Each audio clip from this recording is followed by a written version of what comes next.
Buenas tardes. Very good to be back in Colombia. I was here, as this young lady was reminding me, 15 years ago as minister in the government of India at that time. And I had some very good meetings on that occasion with your president and foreign minister in those days. But I have not been back to Colombia in the 15 years since. So it is very satisfying to be back with you again today. Though the circumstances that bring us here are not particularly happy ones. India suffered a grievous terrorist attack on the 22nd of April, when 26 holidaymakers, tourists in our northern territory of Jammu and Kashmir, were gunned down in cold blood by terrorists from across the border in Pakistan. These people actually even asked the religion of the people they were accosting before shooting them dead. And it was a ruthless, cold-blooded, awful massacre of innocent people. When this happened, of course, the world rose up to condemn the terrorist attack, but that was as far as it went. There was no action taken, not even by the country where these people had emerged from, namely Pakistan. Nobody was arrested. There was no attempt at any prosecution. India decided that this kind of outrage could not go unpunished. And therefore, on the 7th of May, India chose to launch strikes against known terror bases, headquarters and launch pads of organizations listed as terror organizations by the United Nations Sanctions Committee on Terrorism, the 1267 Committee, and also on the wanted list, the designated terror list of the United States government. So we were not targeting any Pakistani government institutions, any Pakistani civilian institutions, or even any Pakistani military institutions. We only attacked terror bases. And we did so with a great deal of precision, so much so that in one particular example, we struck a very specific building inside the rather large campus of a particular terrorist organization. And this kind of precision was meant to drive home a very specific message. The message was that if you think you can come and kill our civilians and get away with impunity, that is not going to happen. You will pay a price. At the same time, we took care to conduct these strikes at night, 1 o'clock in the morning, 1:05 to 1:30, so there would be no civilians around and there would be minimal risk of collateral damage. And because of the care with which we had avoided any other target, we were quite confident that the only victims of these attacks would be people located in or residing in these terror headquarters, and indeed so it proved. In fact, the next day there was a well-publicized funeral of one of the terrorists on the sanctions list, and you will be interested to see that that funeral was attended by uniformed senior military and police personnel from Pakistan. That is the extent of complicity that we are seeing between the terrorists who perpetrate crimes of this nature and those who finance, guide, train, arm, and equip them, and who provide them safe haven to continue their training and their other awful deeds.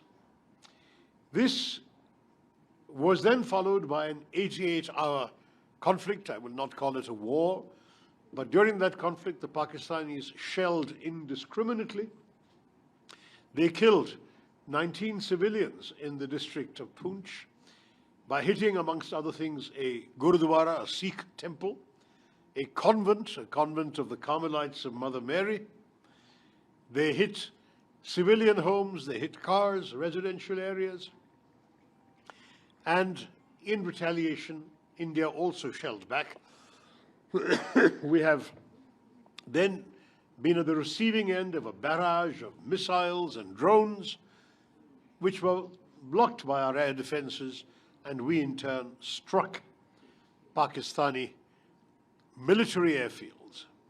At the end of 88 hours of these exchanges of strikes, the Pakistanis asked for a cessation of fire, and India immediately agreed. And the reason we had agreed is from the very beginning we had said we had no intention of starting a protracted conflict. We just wanted to teach a lesson to the terrorists alone. And we had said to the Pakistanis, if you don't retaliate, we will not retaliate. If you stop, we will stop. And that's why the war was able to end as swiftly as it did. Now, I want to stress to you, Colombia has good relations with India. We have $1.5 billion of investment in this country, in Colombia, from India. We are a country that is interested and focused only in economic growth, in development, in the well-being and prosperity of our people. Not that many years ago, a large number of our people were still living below the poverty line. For us, the biggest challenge is bringing them into prosperity in the 21st century. We have no desire to be distracted by any trouble on our borders or any conflict. We are very happy to leave our neighbor Pakistan alone if they will leave us alone. Sadly, however, what we are seeing is that Pakistan is not content with the status quo. They seek something we have that we are not going to give them, and that is our territory in Kashmir. And given that, if Pakistan believes that by resorting to all means, including terrorism, in pursuit of a policy called the death by 1,000 cuts, well, India is not so easy to dispose of, and I can assure you that India will stand firm. We are a land of peace. In fact, we're looking forward to visiting one of the statues of Mahatma Gandhi in this lovely city of Bogota. I believe you have two. Mahatma Gandhi was the apostle of peace, of ahimsa and non-violence.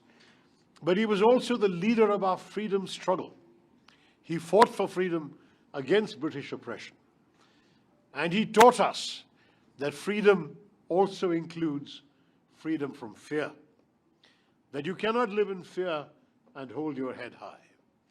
And we are determined that the answer to terrorism will be so firm and decisive that the terrorists and those who facilitate them will have to think more than once before they embark on such a misadventure. The reason we have come to Colombia, and we are in the middle of a 5-country tour. We have been to Guyana and Panama. We're going to Brazil and then to the United States. The reason we are here in Colombia is to seek the sympathy and understanding of the people of Colombia and the government of Colombia, of the legislators, the diputados of Colombia, and of public opinion, the opinion leaders, those who think about world affairs. We want them to understand and to empathize with our plight. We know that Colombia has had a tragic history of enduring terrorist attacks as well. We deeply, deeply empathize and have always stood strongly with Colombia when it has suffered the depredations of terror. We seek the same understanding and the same response. Please stand with us, and please be aware that we are here not only to tell you what has already happened, but to also tell you, as friends, that if this happens again, we will once again act very, very strongly. It is important that people understand this. As you know, all of us in the world want to see peace. Whenever something happens, the immediate response of the world is peaceful solution, peace, calm, non-violence, dialogue. And that is our preference too. But you cannot talk peace with a gun pointed at your head. And that is our reality. We will respond to what has been done to us as we judge necessary. And as I say once again, we seek your understanding and support in our struggle and our fight against terrorism. I'll stop there. So many of you, I'm sure you have questions. I'll be very, very pleased to respond. Thank you, and Jai Hind. I'll certainly happy to turn to you later. Let me get a Colombian journalist first. Yes, sir. There's a mic coming.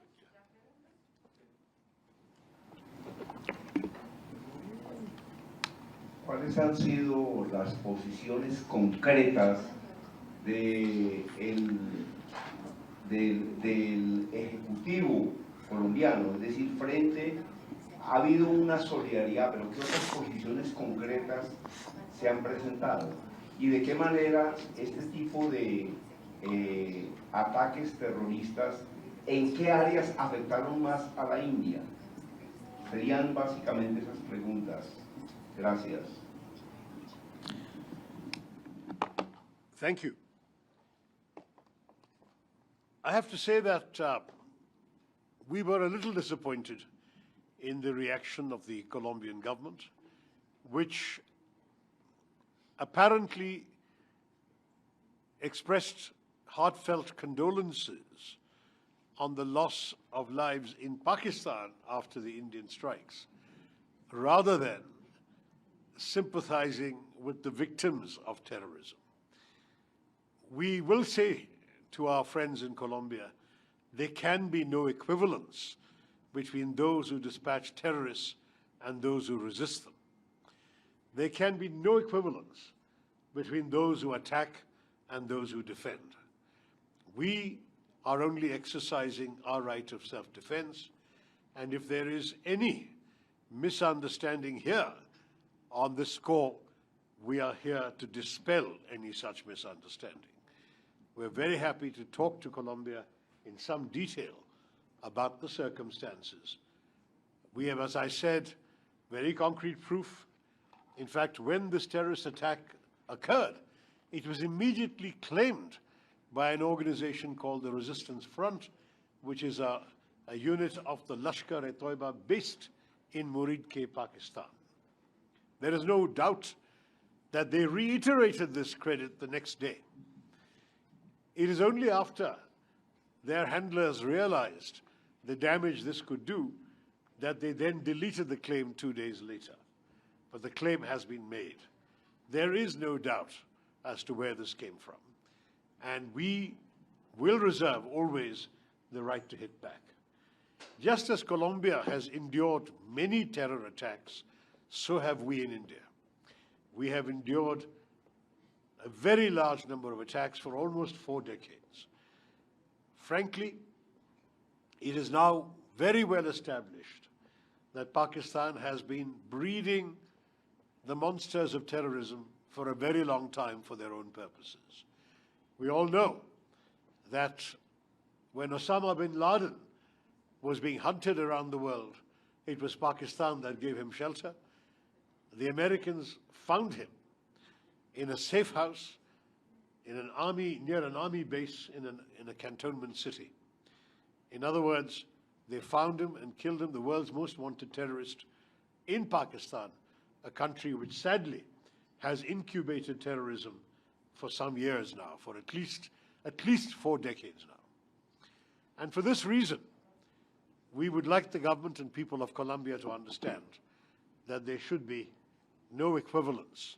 Lives lost, maybe lives lost, but the lives lost in India were those of tourists, of civilians, of nuns, of worshippers, of ordinary people. The lives that were lost in Pakistan were the lives of terrorists, well-known terrorists. There is a difference. On your second question as to where the damage was done this time overwhelmingly in the states bordering Pakistan, that is in Jammu and Kashmir. Also, I think they might turn this off, the sound is not. Also in 1 or 2 districts of our neighboring state of Punjab, which is right next door to Pakistan, and to somewhat lesser extent in the state of Rajasthan. In other words, the Pakistani shelling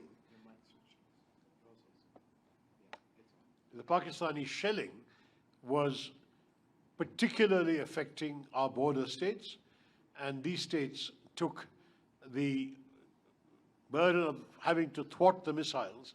But we were well prepared to defend these states. These are our border states. We defend them well, and we were able to prevent any significant loss of life. There was some property damage, considerable property damage in some places.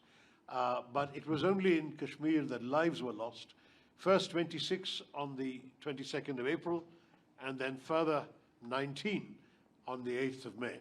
And that is, for us, 45 lives too many. There are still 59 people in hospital, or they were when we left India a week ago. It's a very, very serious situation.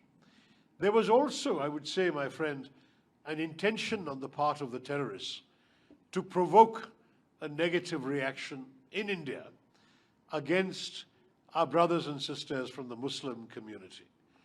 The terrorists specifically asked if people were Hindu or non-Muslim before shooting them dead. There were 25 Hindus, one of them from Nepal, and one Christian who was shot dead. In addition, of course, the shells killed Sikhs and Christians as well. But I say this to you, that India very proudly stayed united. There were some brief moments of anger, as you can understand, in every society, but very quickly, India rallied around the unity that is embodied in our country's constitution and the national flag, and we stayed as one voice. I should have mentioned at the very beginning of my remarks, let me do so now, that my colleagues and I represent 5 political parties in India, we represent 7 different states in India, and we represent different languages, different religions. We have 3 religions amongst the 7 of us. We are truly reflective of the diversity of India, whether it's linguistic diversity, political diversity, religious diversity. But we are united in the message we have brought to you in Colombia. Yes, ma'am. ¿Cómo imagina la India una hoja de ruta sostenible para la paz con Pakistán, dados los persistentes desafíos del terrorismo transfronterizo y la desconfianza política?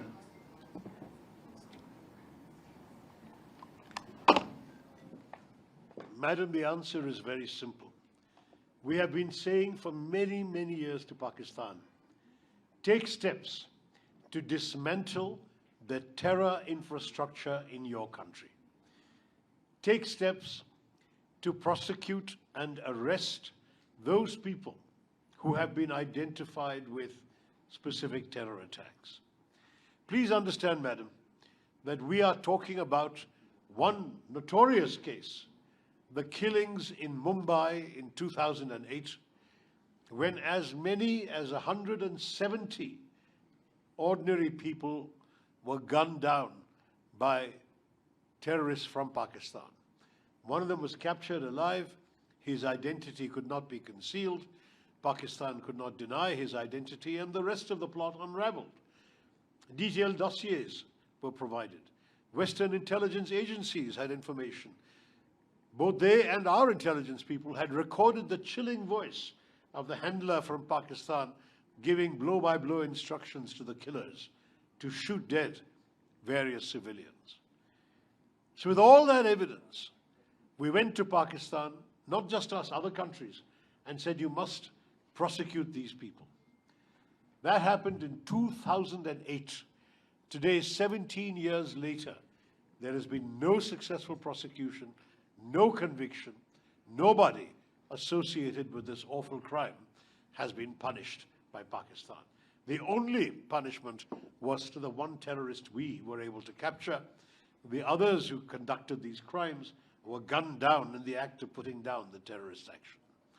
So I will say to you that if Pakistan were to change its colors, if it were to deliberately now start taking action against known terrorists, if it were to shut down these headquarters that we have attacked, the Lashkar-e-Toiba, the Jaish-e-Mohammed in Bahawalpur, the Harkatul Ansar, the Harkatul Mujahideen, all of these organizations created, spawned, financed by Pakistanis and by Pakistan itself, on their territory enjoying safe haven, training terrorists day after day, including many who have conducted terror attacks in Europe, who were trained in Pakistan.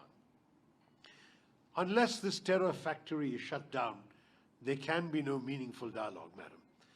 And you may be right that the only sustainable solution will come through dialogue and peace. But as I said to you earlier, we cannot do that with a gun pointed to our heads. You put away the gun, you put away the bullets, then we will talk. But that means dismantling the terror infrastructure, and that, sadly, has not happened at all.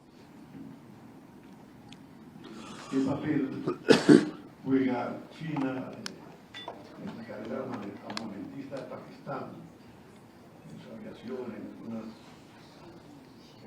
fuerza militar que parece que es apoyada por China?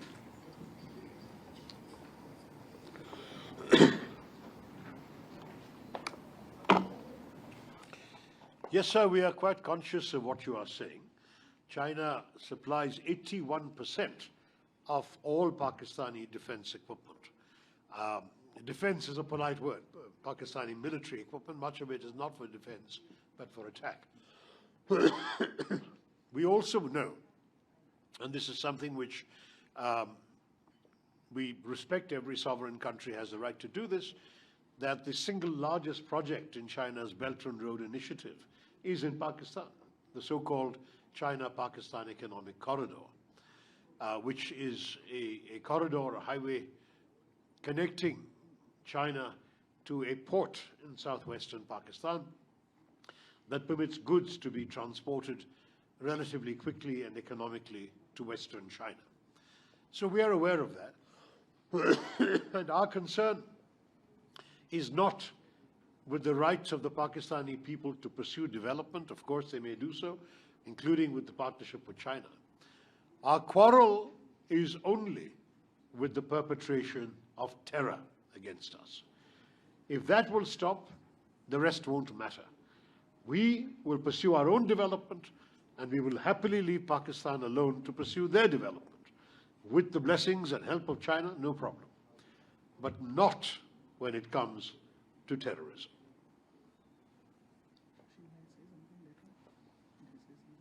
Yes, certainly. My colleague, Milind Deora, Member of Parliament from Bombay, from Mumbai, will say a few words.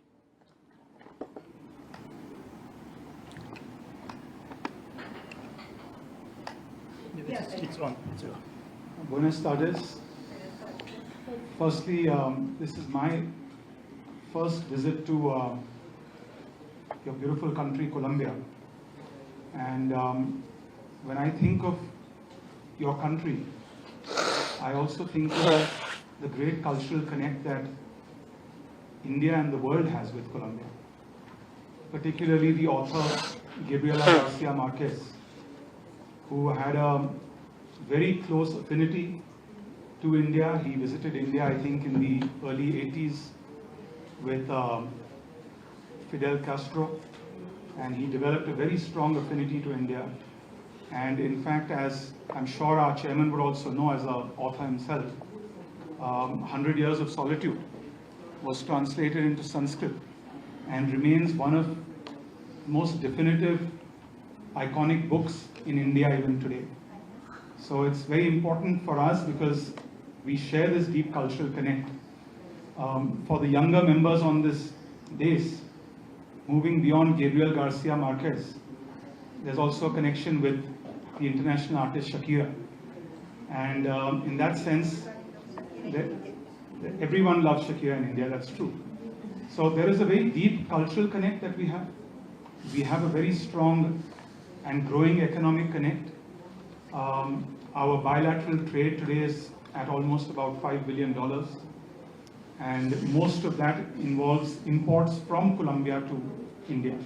In fact, we import more from Colombia than we export to this country. And we really believe, and the message we want to bring from India is that we see great economic partnership and great economic potential between the two nations in the areas of infrastructure. We import some natural resources from Colombia, but being able to export pharmaceuticals, being able to help the Colombian people with our strengths in information technology, financial inclusion, and pharmaceuticals is also a message we felt we wanted to bring to you.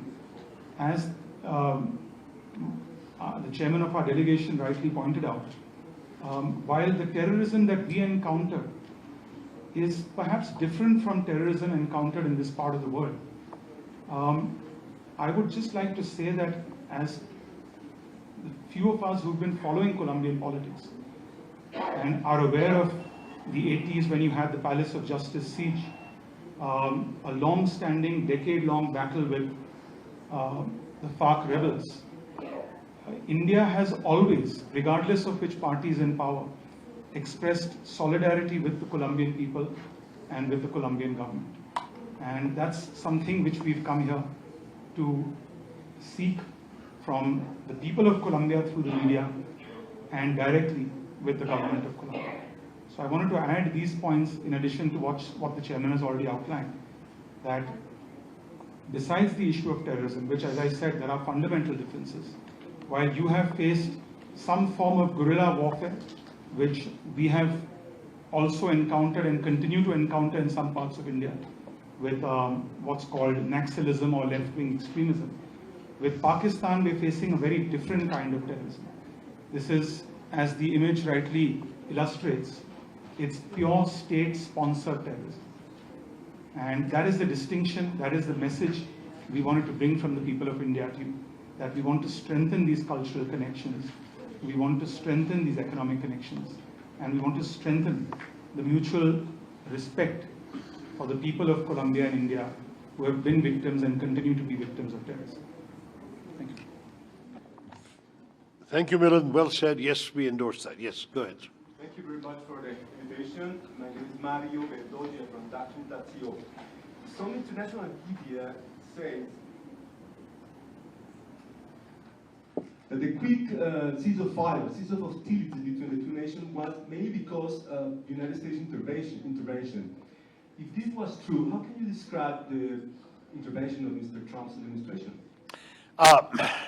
Look, we can only speak to the contacts that our government had. We received a number of phone calls from senior United States officials and also from senior officials of other countries, of France, of UAE, of Saudi Arabia, and so on.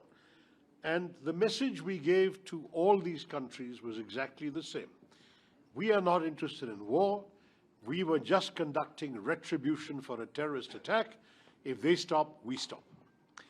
If that message was then in turn conveyed by such countries to Pakistan, it may well have had an effect in persuading Pakistan to stop, knowing that their stopping would also mean India would stop. So it's possible that that's what happened. But certainly there was no sort of active process of mediation that we are aware of, certainly nothing involving us, because we never intended to begin with, from the very first day when the first terror strikes, the anti-terror strikes took place on the night of the 7th of May, the next morning we gave a public briefing to the world, televised, saying that we have no desire to prolong this. If Pakistan retaliates, we will retaliate. If Pakistan stops, we will stop. That was our consistent position every day. So there was no change. They stopped, we decided to stop. We are not the belligerent power in this particular equation, Mario.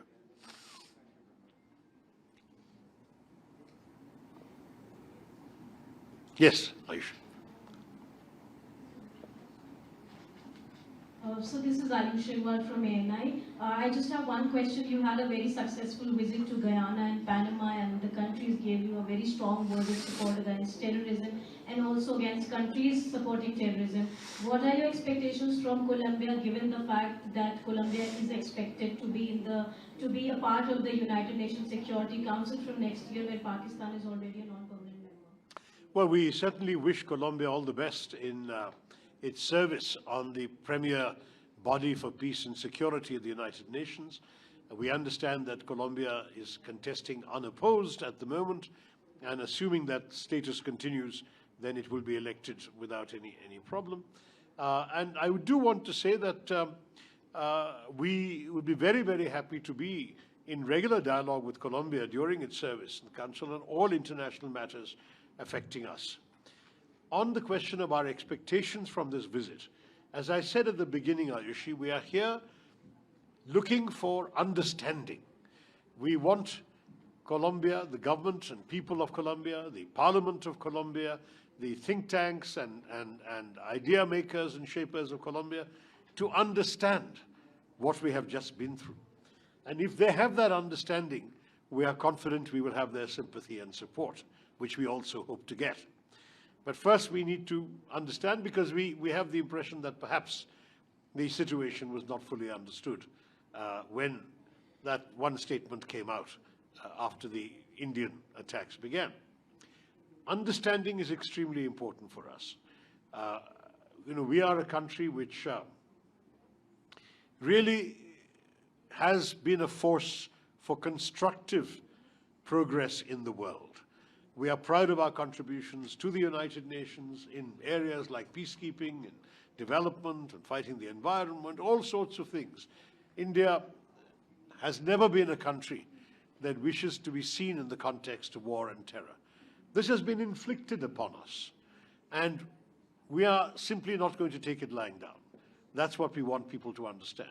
And we certainly hope that other governments will tell those who give safe haven and protection to terrorists to stop doing so. That would be very helpful indeed as well, in the Security Council or outside it.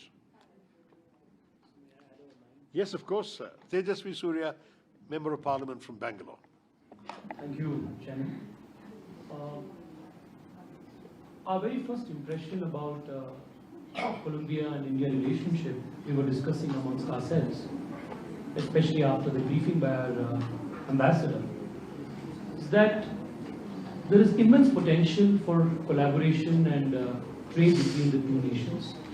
Just as we exited from the airport today, we were welcomed by a large holding of a software company from India, Zoho Corporation, which is very actively working here in Colombia. We also learned that Colombia is the second largest market for Indian two-wheelers outside of India. Most of our two-wheeler automobile brands, whether it is Bajaj, whether it is Hero, whether it is TVS, all of them are the favorite two-wheeler brands here in Colombia. Royal Enfield. Royal Enfield. And just yesterday I was talking to two very large electric vehicle two-wheeler manufacturers based in India. Because as you are aware today, India is the largest manufacturer of electric two-wheelers in the world. And they are extremely keen to expand their operations and also make investments in manufacturing in this part of the world to cater not just to the immediate Colombian market, but to the larger Latin American market as well. Therefore, the message that we are taking back from here to our respective constituencies, respective states, is that Colombia offers massive economic opportunities and potential for Indian companies. The relationship will only further strengthen, and of course, with Colombia's election to the Security Council, we hope it will be further strengthened by the understanding of the security challenges that India is facing in our immediate geography. Thank you. Thank you, Tejasvi. Any other questions or clarifications we can give? Yes, sir. Gracias. Muchas gracias, bienvenidos. Somos Yulder y Chris, en los expertos hablamos de sostenibilidad. En Colombia andamos en Royal Enfield, así que damos fe de su calidad. La pregunta es, ¿cómo está el tejido empresarial en la India en cuestión de sostenibilidad? ¿En qué etapa están? Todo lo que tenga que ver con sostenibilidad. Buenas prácticas, cómo están las empresas, cómo se están comportando, cómo están contratando. todo lo bueno que esté pasando.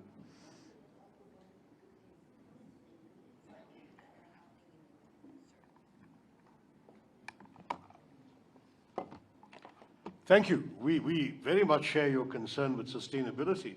I'm very proud to say that India co-founded the International Solar Alliance, for example, which has now got members from countries on every continent in order to promote the adoption of solar energy, which is far more sustainable than other kinds of energy. And we're trying to promote that and move it along. And I'm very pleased to say, as far as I'm aware, Colombia is a member of the Solar Alliance? No? Not yet. Well, we hope they will consider it. So entrepreneurs and businesses in India are conscious of this problem. At the same time, I do want to stress that we recognize this is a challenge for the whole world, and our own contributions are only a small part of what needs to be done. We are still, to be honest, a developing country. There are still many of our citizens who cannot take for granted that they can flick a switch on the wall and have their rooms flooded with light. Electricity still has to be generated. Fundamental development work still needs to reach our farthest villages.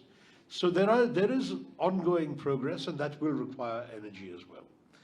We are trying nonetheless to promote alternative energy in every area. India is seeking to become a world leader in green hydrogen, for example. India has been promoting Solar Alliance. India has also attempted, as my colleague from Bangalore mentioned, to really develop its electric vehicle industry, and we are already leading very well in two-wheelers.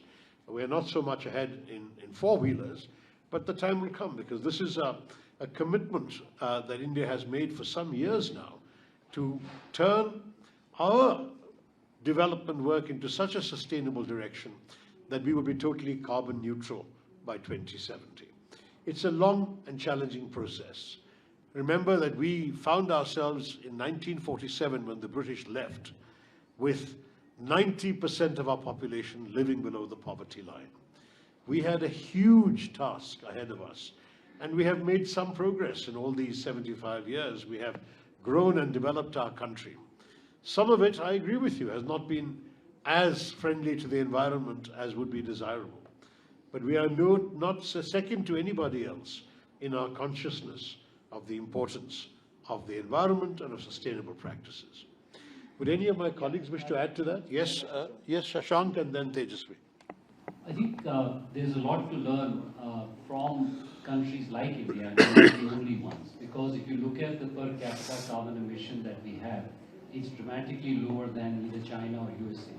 And therefore, if you look at the carbon mountain, as these countries have developed, they've gone up the carbon mountain, 8 tons, 9 tons in China, USA went up to 21 tons, has come down to 15 tons using solar technologies and other sustainable methods. So I think there's a great deal of learning that both Colombia and India can share in this matter. And as Tejasvi said earlier, we have a very strong electrical scooter industry, but it's also the decentralized energy solutions they're making. So it goes beyond energy. I think it's about the decentralized way of living, decentralized way of development, which is starkly in contrast to many of the countries which are trying to take a path which is centralized. So I think there are two discussions to be had between our two great nations, one of which is about how do we not climb up the carbon mountain, but drill through it, so to speak. And second is, energy is a manifestation of a way of life. And if that way of life is decentralized, then perhaps both Colombia and India can collaborate on that, perhaps starting with the Solar Alliance. Tejasvi. Gracias. Una pregunta más. I'll just compliment what the leader of our delegation and Honorable MP Like you're aware, we are in a developing stage in our economy, in our growth. Yet our Prime Minister has declared for our country a very ambitious net zero target by 2070. And it is with great pride that I want to share with all of you that close to 30%, 40% of our renewable energy targets, which we were supposed to meet by 2030, we have already met in 2024, 2025. The investment in particular in harnessing solar energy in India is something phenomenal, because today India has some of the largest solar parks in the world. In addition to that, the Prime Minister has also been a champion of an initiative called Mission Life,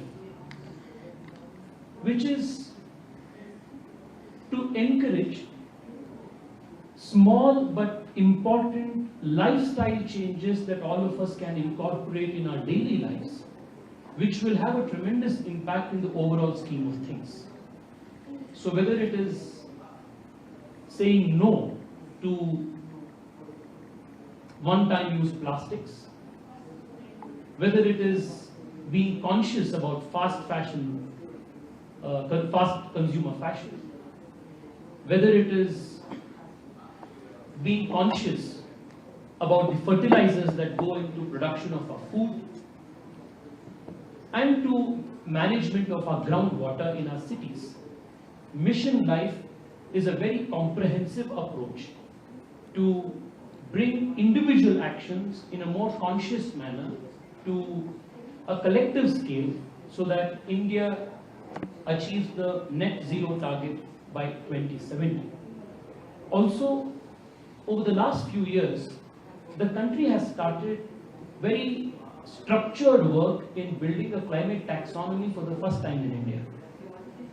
And once that climate taxonomy structure is put in place, it is further going to strengthen the country's efforts towards addressing climate change and enforcing sustainable development. Thank you, sir. En términos diplomáticos, tengo yo una pregunta. En términos diplomáticos, ¿cómo se encuentra el Tratado de las Aguas del Indo con Pakistán en este momento?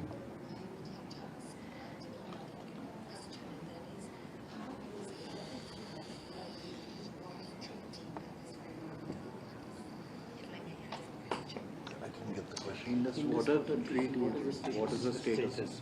Indus Water Treaty. Indus Water Treaty. What is the status of the treaty? Madam, the Indus Waters Treaty was one that was offered by India to Pakistan in early 1960s in a spirit of goodwill and harmony. In fact, those words occur in the preamble of the treaty. Sadly, that goodwill has been repeatedly betrayed by the terrorist actions of the last 4 decades. Even though we have had terrorism and war inflicted on us, the treaty has remained in place. But this time, our government has placed the treaty in abeyance, which means it is in effect suspended. Its operations are suspended until such time as we get satisfactory indication from Pakistan that they are prepared to conduct themselves in that spirit of goodwill that is provided for in the preamble of the treaty.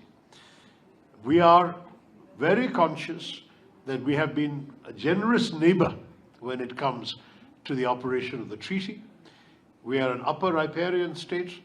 We have given Pakistan very generously the waters that they are entitled to under the treaty, and we have not even used all the waters we are entitled to under the treaty. But the time for acting on the basis of goodwill unilaterally is frankly no longer with us. We feel that goodwill is a two-way street, and Pakistan must also show that it is capable of acting in good faith before we have an opportunity to resume the full operations of the treaty. Let me add one more thing. For several years now, even before this particular problem arose, India has been requesting dialogue with Pakistan on the treaty because of numerous factors that have developed since the treaty was concluded 65 years ago. One very important factor is climate change. Global warming has meant that the glaciers in the Himalayas are melting. There will soon be an increase in water flow, but it will then be followed with a reduction in water flow as the glaciers change. We need to talk about this and take measures and steps for it. Secondly, there has been significant demographic change. The usage of water in Pakistan is, broadly speaking, now unsustainable because of the number of people drawing water from the Indus.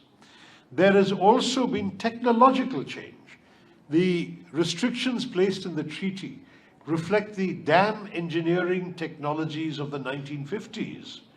Today, there are new sophisticated technologies available, which would make it possible for us to have modifications which do not harm anybody's interests, but which would enable both sides to have more water used.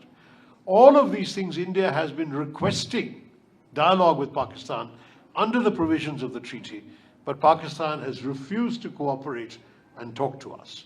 So we would suggest that Pakistan first take active steps to dismantle the infrastructure of terrorism and show the goodwill we're looking for. And second, that they also engage with us seriously at the level of experts on all these issues. But these are issues which certainly cannot be ignored with the passage of time. I think we seem to have exhausted your curiosity. Let me thank you all very, very much for having taken the trouble to come to us. I hope our message has been clear. My colleagues and I look forward to a very good visit to Colombia. We have a number of meetings this evening and tomorrow, including with the Vice Foreign Minister in the absence of the Foreign Minister, with the National Assembly of Colombia, and with many other opinion shakers, think tanks, and so on.